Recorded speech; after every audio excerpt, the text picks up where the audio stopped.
If the banks lived by their own advice, which is save money, the banks would be losing money. When you go and deposit $1,000 in the bank, that cash that you deposited is a liability for the bank. An asset is something that puts money in your pocket. A liability is something that takes money away from your pocket.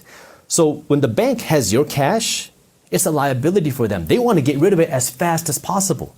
And the way they do that is by lending it out because it's an investment for the bank. They don't want to hold on to cash, but they want you to save your money. You want you to give them cash. Right. And just leave it there. Leave it there. And what's happening to your cash while it's there?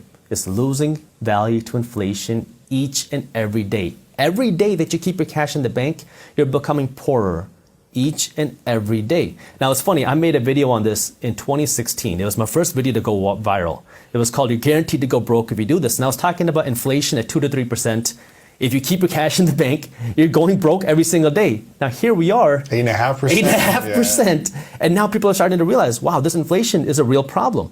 And so now when you keep your cash in the bank is paying you 0.01%, maybe 0.5% if you're lucky. And they're turning around lending it for 5%, 6%. And so the bank does not want to keep that cash in savings because it's a liability for them. They want to keep you spending money on their credit card because now they'll get to earn 18 to 25% in interest every time you spend $1. Wow. Governments want you to be financially uneducated.